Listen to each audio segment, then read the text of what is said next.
that spoke before, and to all of the family members that could not be here today. I am so grateful to have met so many of these incredible people that have both come before me as well as that are still with me now. And as all of the speakers have said before, all of the systemic issues that we are facing are not by accident. It is by design that Native women and children and queer people are targeted through sexualized violence, through police brutality, and through dispossession of land. None of these things can exist without the colonial state. None of these things can exist without capitalism. Because within our communities, the structures that upheld us were laws and customs that identified the spiritual connection between the land and our peoples, where once you sever that connection, you are allowed to rape, you are allowed to kill, you are allowed to steal people with no consequences. And this type of direct action, the type of land offense that increases when people are able to stand up in the face of sexualized violence, that is the type of future we need to work towards. And the type of violence that Siam was referring to that happened this summer, this year.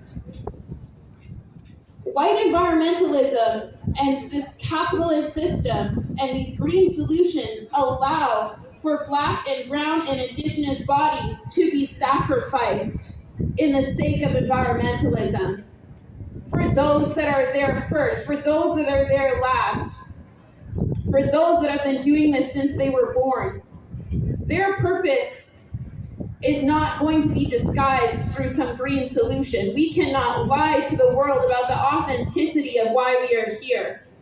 These types of negotiations, these types of conversations that can happen at these conferences do not account for the truth.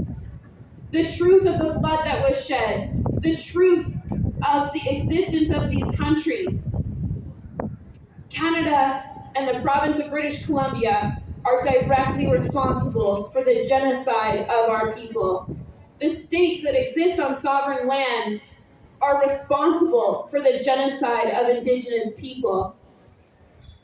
If we were able to have conversations that allowed for that truth, there would be no need to have green solutions.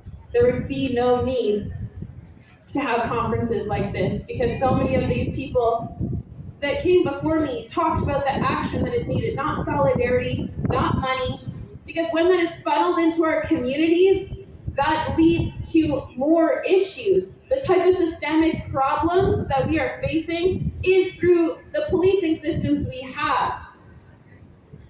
In so many of our countries, especially like Canada, Indigenous movements in land defense are the most policed, are the most heavily funded operations. On our territories, the police force were established to remove children from their lands, to steal them away, to go to state and church-funded residential schools.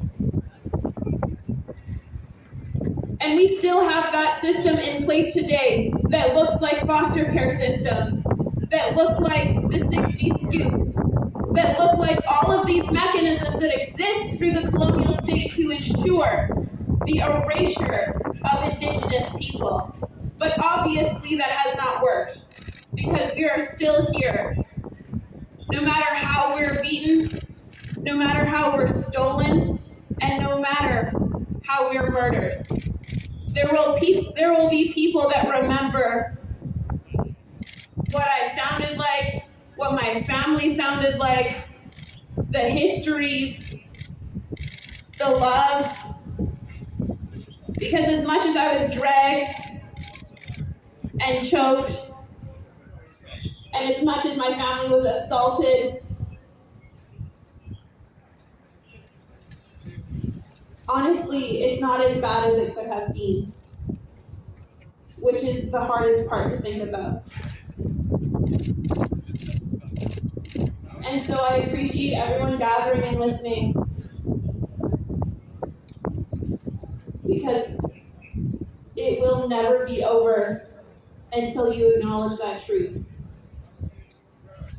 These conferences and these situations that we find ourselves in trying to solve problems will never be over.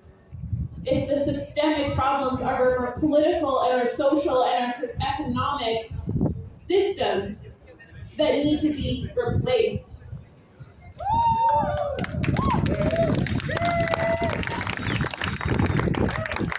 We need more burned churches and not burned forests.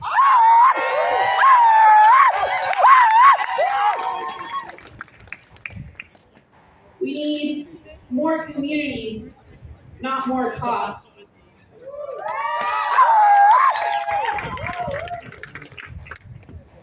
And we don't need more cops at COP.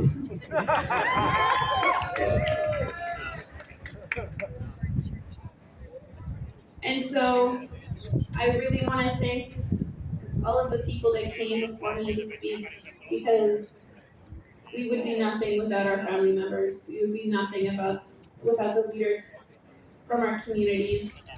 And that's what we have to remember, because until we talk about the sexualized violence, the gender-based violence, we are going to continue this problem.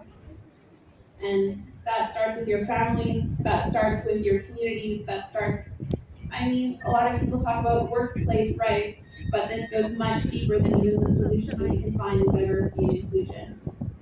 I do not want to be included in a system that is planning on killing me.